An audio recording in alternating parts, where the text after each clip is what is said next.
Hello again everyone, this is Chris Ostrowski from About, and in this video we're going to take a look at the steps you need to take to add an asset to your Enterprise Manager Op Center 12c. Let's start by logging in.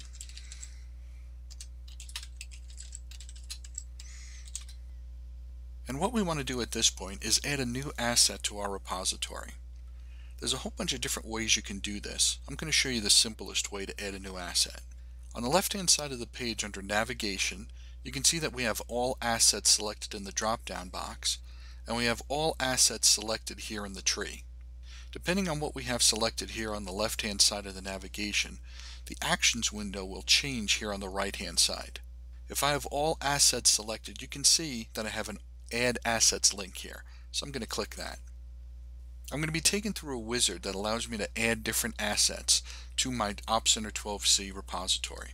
We can add and manage various types of assets using a discovery probe. We can manually declare a server to be the target of OS provisioning, or we can declare an unconfigured hardware asset.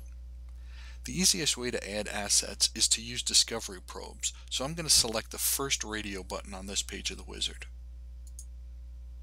We use discovery profiles to select the types of things that we want to add to our repository.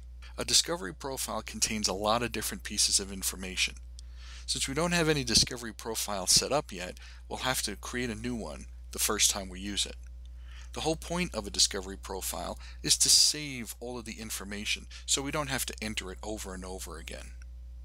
I'm going to select Create a New Profile, and I'm going to be taken to another wizard that allows me to create a profile for the types of things that I want to discover. I can call this anything I want, so I'll call this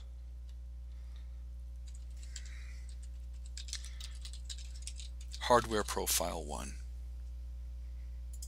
I have to specify what types of assets I'm going to discover using this profile, and I'm going to go through and I'm going to try to discover a bunch of operating systems that are either in Solaris or Linux. I can set up tags that allows me to categorize all the different assets I have inside my organization. Because this is a real simple example, I'm not going to create a tag for this. One of the real benefits to using a tool like Op Center 12c is the ability to specify IP ranges.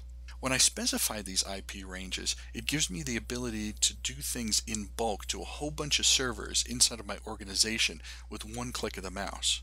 Instead of having a patch that gets applied manually to, let's say, 50 or 500 different servers, I can specify an IP range and say apply that patch to every server inside this IP range, and Op Center 12c will go out and do it for me automatically. I'm not going to specify an IP range here because I just want to discover one server as of right now.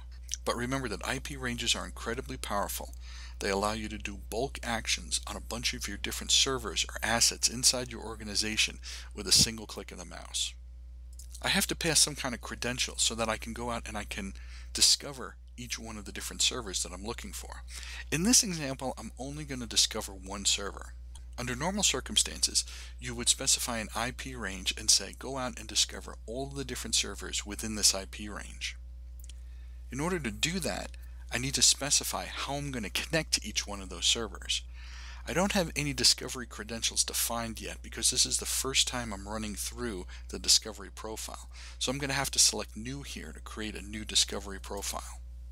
You can see that I have the ability to go in and either specify a password, or I can use a custom SSH key to discover a whole bunch of Linux or Solaris or Unix servers simultaneously.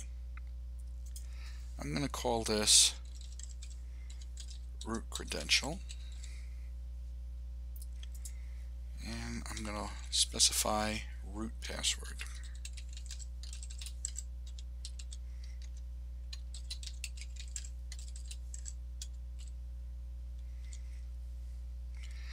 As you can see, we can also specify privileged roles if we don't have the ability to log in as the root user to our particular servers.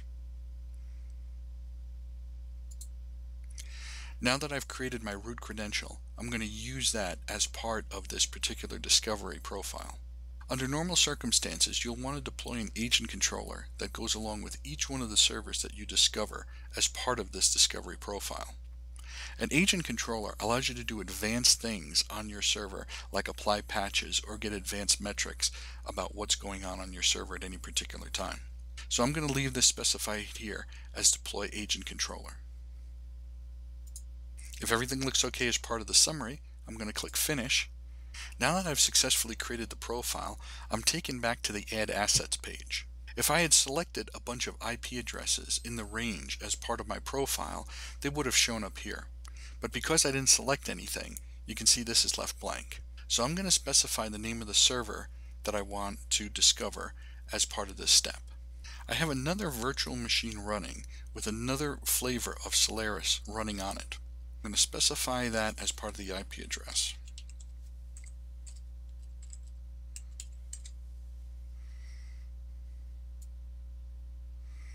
And as you can see, it picked my root credential for the SSH connection, and it picked my selection to deploy an agent controller as part of the server.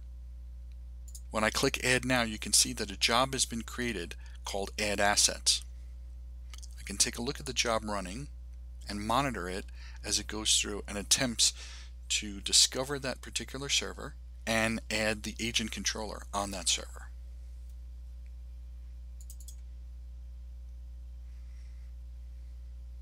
As you can see, we are successful in discovering the asset.